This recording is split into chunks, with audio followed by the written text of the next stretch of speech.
Admiral Zorb Qualaxian stood before the vast observation pane of the Imperial warship Inevitable Conquest, his three dominant eyes narrowed to slits of suspicion. The secondary pair of eyes stayed locked on the shimmering holographic projection of a small, swirling sphere, blue and green, lazily spinning in the void. At his side, Science Officer Plex Nubran stood stiff as an iron beam, his antennae flickering in a restless rhythm that betrayed his unease.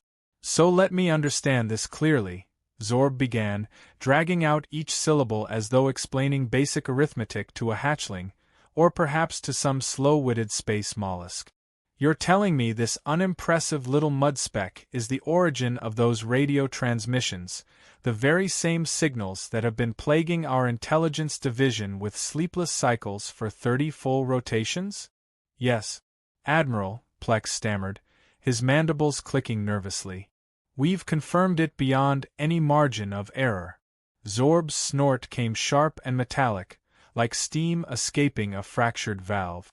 "And you expect me to believe these transmissions suggest an advanced civilization?" "On that." Plex hesitated, clutching his data pad like a shield. "The patterns include complex mathematics, harmonic compositions, and what appear to be primitive interplanetary greeting codes, sir." "Oh, spare me," Zorb scoffed. "Next you'll claim it's populated by those, what were they called again? The ridiculous creatures from the old legends." "Humans, sir," Plex offered carefully.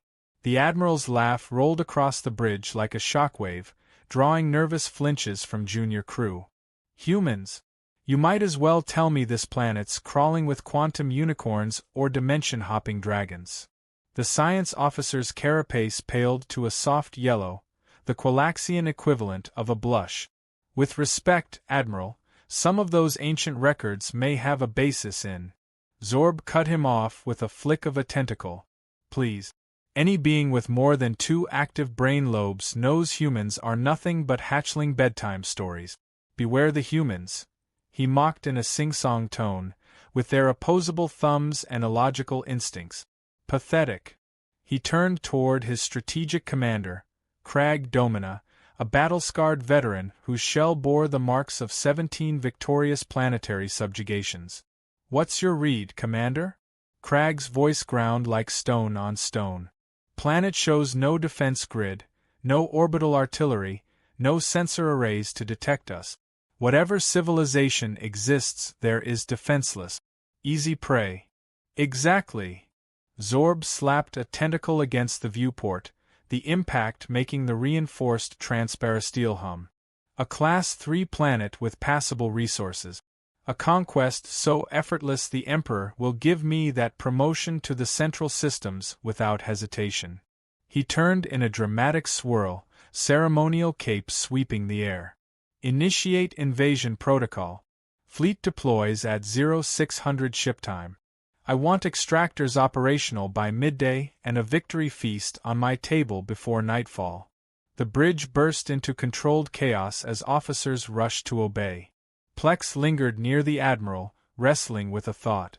"Out with it, Science Officer," Zorb said with mock patience. "You look like you've swallowed a temporal paradox." "I've been reviewing recent transmissions," Plex murmured. "They include images that match almost exactly the ancient depictions of humans. Upright posture, internal skeleton, strange emotional responses, and an unhealthy fondness for combustion-driven technology." Zorb rolled all 5 eyes at once. "What's next? Claims they keep those mythical 4-legged beasts as companions?" Plex's antennae dipped. "There's evidence of that too, sir." The Admiral stared at him in silence, then burst into such violent laughter that his respiratory sacs ballooned. "Oh, this is priceless. My science officer believes in humans. Listen, Plex, whether it's gaseous plankton or sentient fungus down there, by tomorrow it will belong to the Imperium. End of discussion." As Zorb strode away, Crag leaned close to Plex, voice lowered. "You truly think they're real? The beings from the Forbidden Archives?" Plex nodded gravely. "If these aren't humans, they are alarmingly similar. And if even part of the ancient warnings are true, we could be walking into disaster. Crag's mandibles ground softly. For the first time in years, his hardened shell felt far too thin. The next morning, the fleet mobilized with mechanical precision. Thousands of dropships plunged through the planet's atmosphere, locked onto the largest population centers. From the comfort of his command chair, Zorb sipped fermented nutrient brew and issued clipped orders. Status: all vessels holding descent vectors, reported the navigator. Planetary defense systems absent. Of course they are, Zorb said smugly. These primitives are about to be elevated into the glory of the Imperium. Some might even call it salvation. The communications officer suddenly sat bolt upright, eyes widening.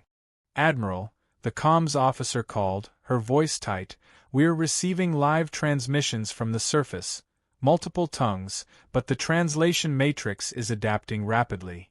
Put it on main, Zorb ordered, easing back in his chair, ready to savor what he expected would be frantic pleas for mercy.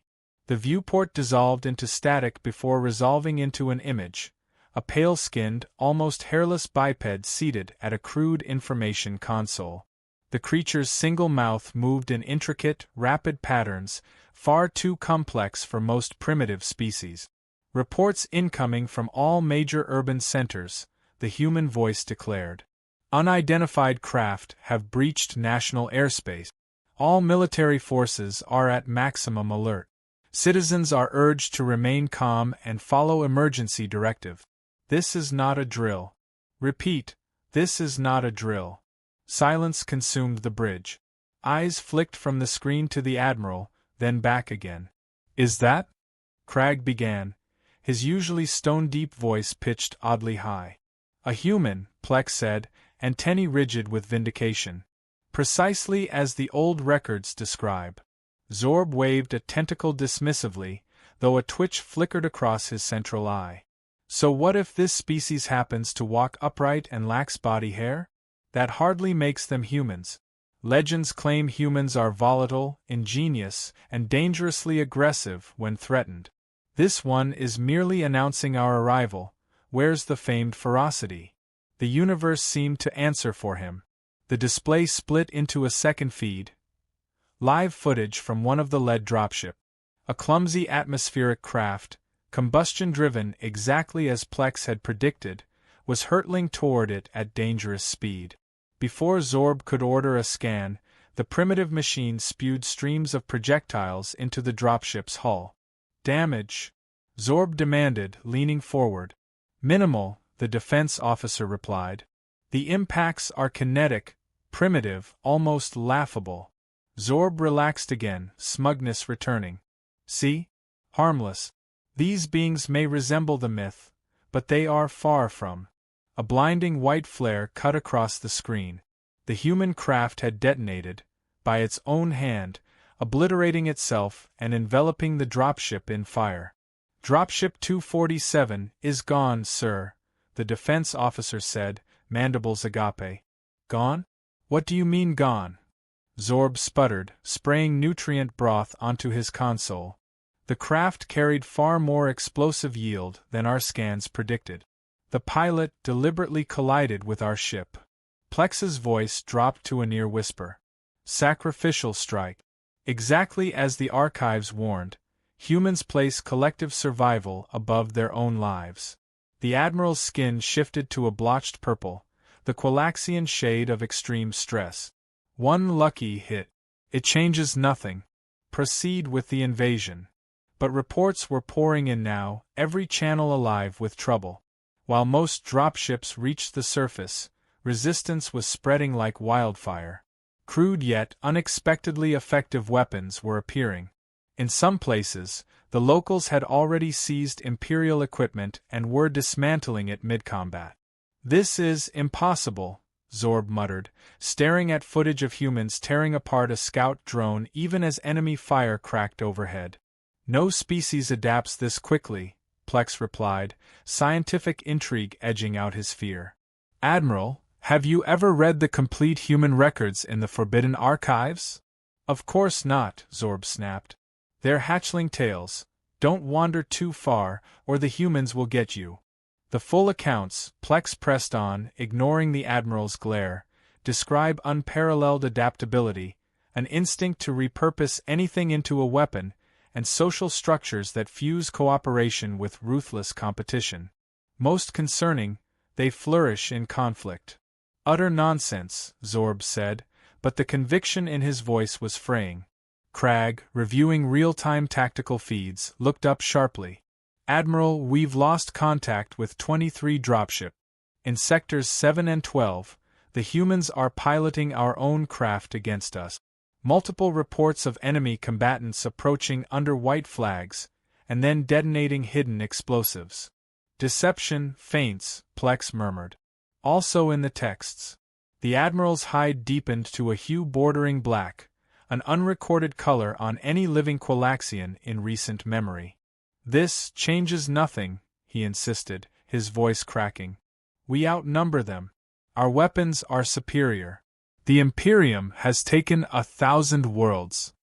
But never one inhabited by humans, Plex finished quietly. Because most believed they didn't exist. Then the comms officer's console flared with incoming signals. Admiral, we're getting messages from the humans. What channels? On our secure frequencies. Her voice quavered.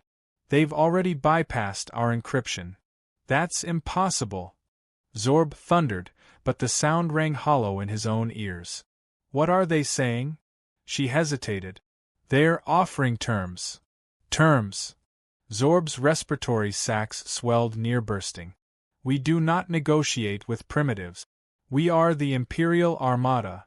They claim, she continued, to have captured 16 dropships intact. They're already analyzing propulsion drives, weapons schematics, and our comm systems. They thank us for the generous technology donation, and say they'd be happy to discuss peaceful relations, now that we've earned their attention. Admiral Zorb sank back into his chair, the weight of his blunder pressing down like the gravity of a collapsing star. Humans weren't legend after all. They existed, and just as the ancient records warned, they were adaptable, unpredictable, and frighteningly quick to turn any new tool into a weapon.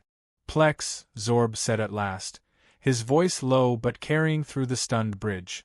All 5 of his eyes fixed on the science officer. I want every scrap of information you have about humans. Leave nothing out. The fate of the Imperium could depend on it. Plex inclined his head. I believe you may be correct, Admiral. But there's one other matter you should hear. Something I uncovered right before the invasion began. Zorb's carapace creaked as he straightened. What? The oldest scrolls in the Forbidden Archives suggest our kind has faced humans before, thousands of years ago. Plex's antennae drooped. That meeting did not end in our favor. Before Zorb could respond, the main view screen shifted to a human visage. Square jaw, hard eyes, a presence that seemed to pierce straight through him. The human's mouth curved upward in what the archives labeled a smile, yet there was no kindness in it. A voice spoke, in perfect Qualaxian. To the unidentified alien vessel, perhaps we should discuss your unconditional surrender. The bridge went still. No one moved. No one breathed. Every eye turned toward the Admiral, the same Admiral who had mocked the very idea of humans existing. Zorb blinked his 3 dominant eyes in rapid succession. The silence was broken only by the soft click of Plex's nervous mandibles. Did that primitive just suggest we surrender?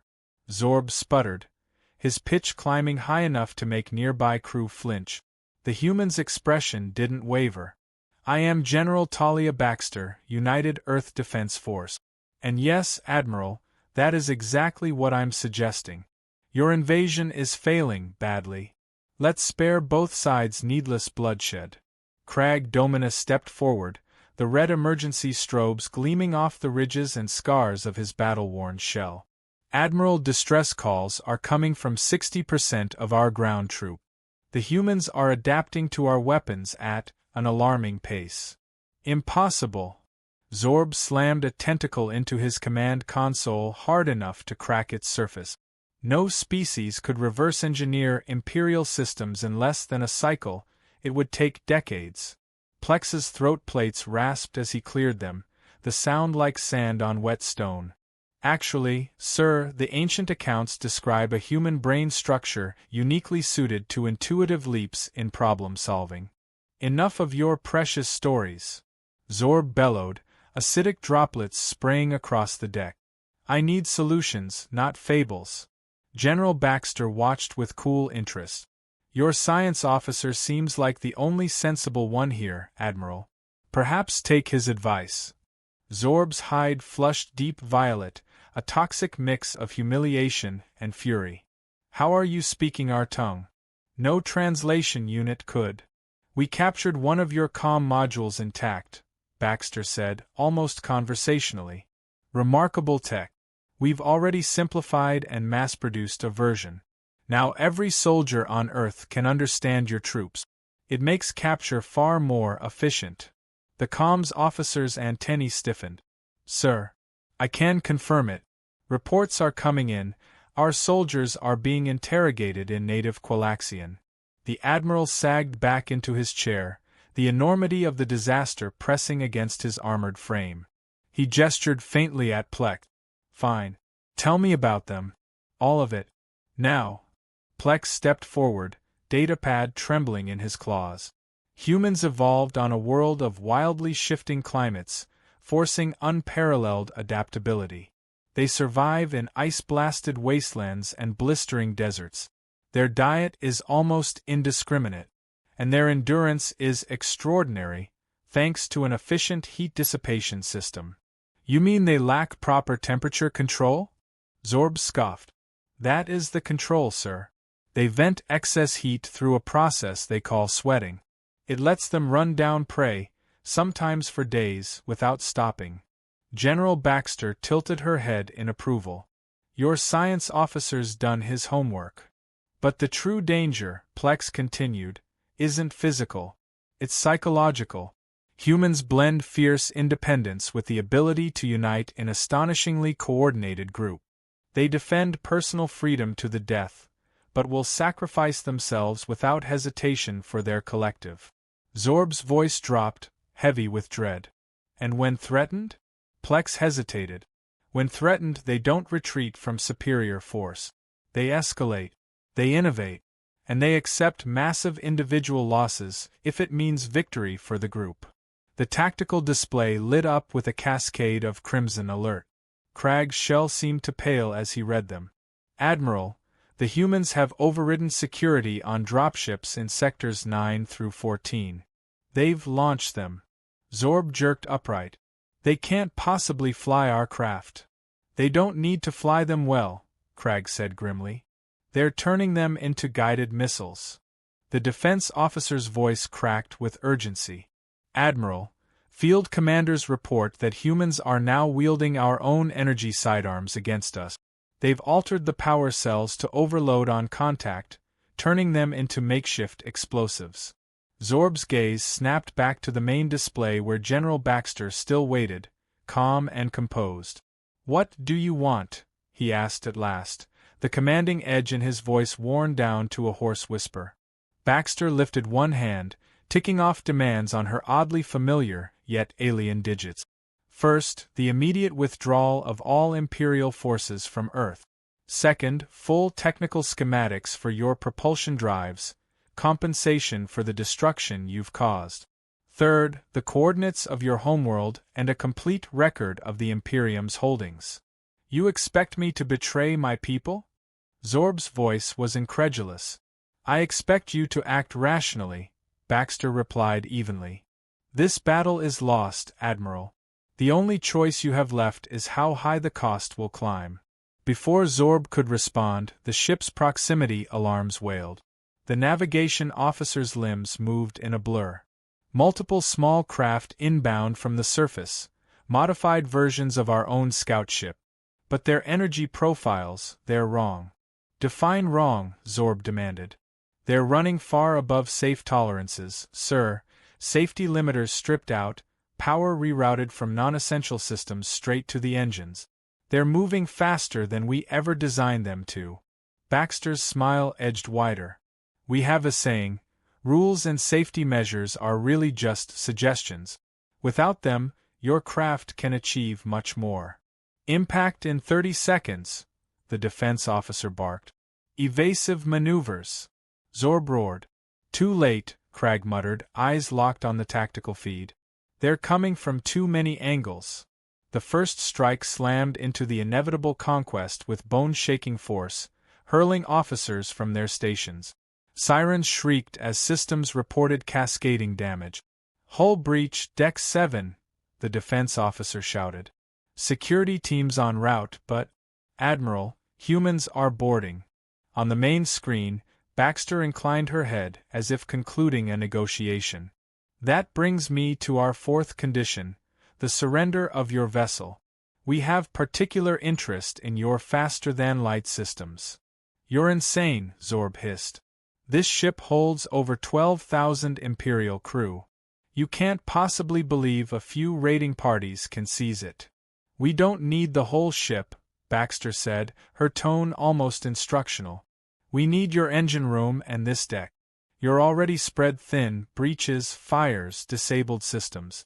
And thanks to your own captured dropships, we know the layout. We know where to cut. As if to underscore her words, the bridge lights flickered out, replaced by the crimson wash of emergency power.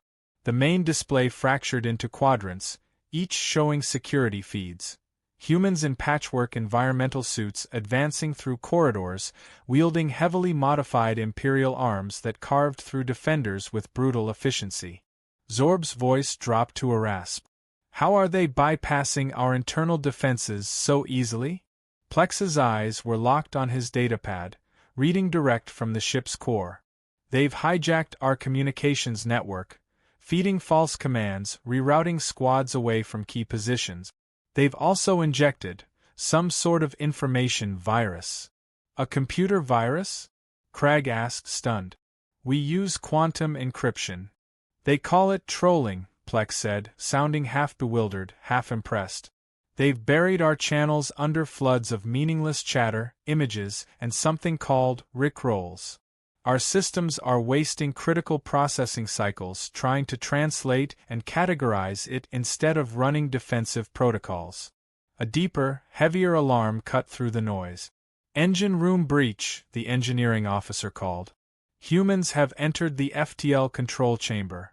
Zorb's head swiveled to glare at Baxter's image. This was your plan from the start, he said, realization dawning.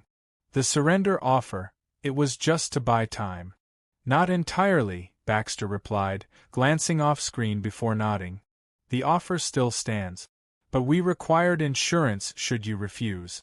My team now controls your faster-than-light core. Your options diminish by the second. As if on cue, the bridge doors hissed open.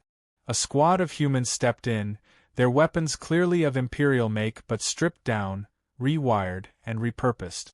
At their head was a tall man with dark skin and eyes like cold steel. Commander Eli Jackson, he announced. Bridge secured, General. Excellent work, Commander, Baxter said from the display. Zorb's appendages rose in reluctant surrender, followed by his stunned officers. The Admiral turned to Plex, his mandibles twitching with disbelief. How could they bring down the Imperium's most advanced warship in less than a single planetary cycle? Plex's antennae sagged. I tried to warn you, Admiral. The ancient records were never myths, they were instructions for survival. Humans don't think like us. Where we see sacred procedure, they see exploitable openings. Where we build redundancy and safeguards, they strip them away for speed and impact.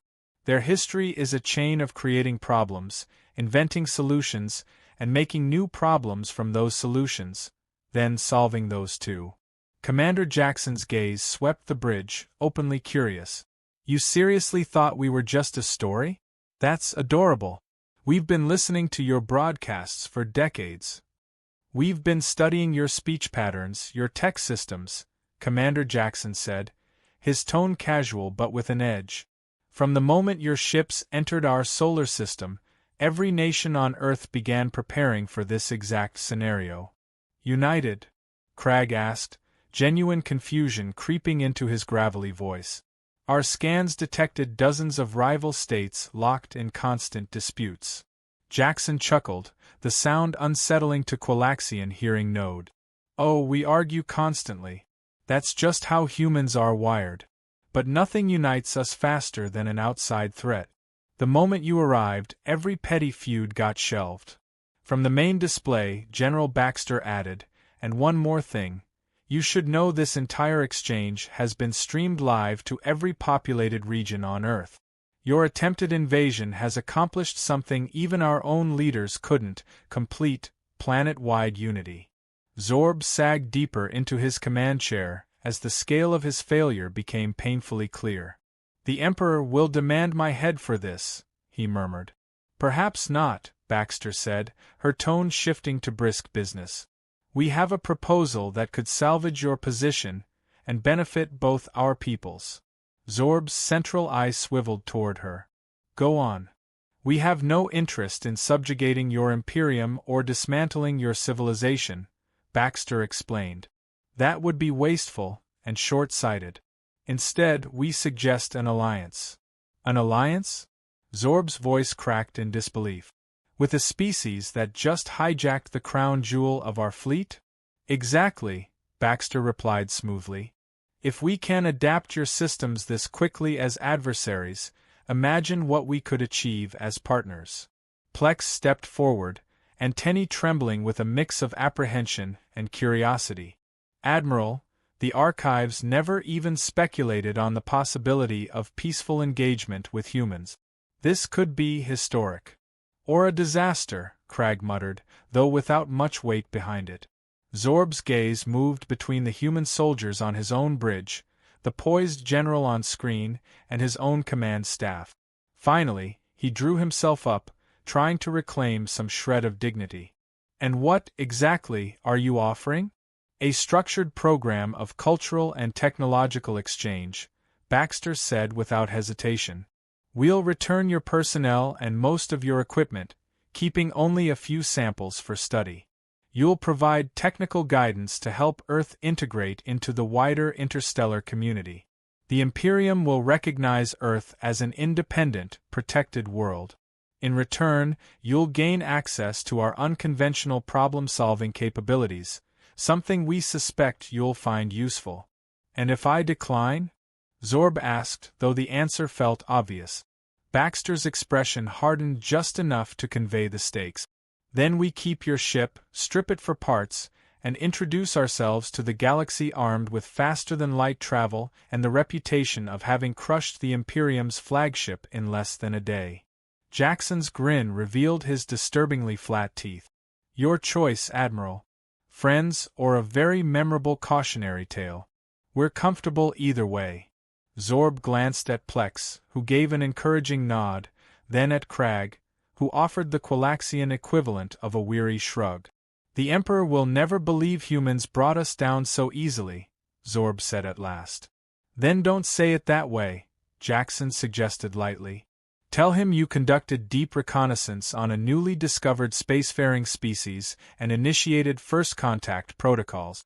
Technically true, just creatively phrased. Against his will, Zorb felt his mandibles twitch into the Qualaxian version of a smile. These humans understood political survival almost too well. Very well, General Baxter, he said, standing tall and tugging his ceremonial cape into place. On behalf of the Galactic Imperium, I accept your terms for alliance and exchange. Baxter's satisfaction was evident. Excellent. Commander Jackson will escort you to our provisional headquarters for further negotiations. Admiral, welcome to Earth. We look forward to hearing more about the galaxy beyond. As Zorb followed Jackson off his own bridge, he leaned toward Plex and whispered, "When we return, update the archives. Humans are no legend, they're real, dangerously capable, and surprisingly reasonable, once you stop trying to conquer them." Plex's antennae bobbed in agreement. And perhaps, Admiral, we should expand those ancient warnings. After today, the galaxy will require far more detailed information on humanity. No doubt, Zorb replied, his gaze lingering on human engineers already dismantling and repurposing Imperial components right there in the corridor. Something tells me the universe won't ever be the same. Jackson glanced back at him, catching the remark, that unsettling human smile still in place.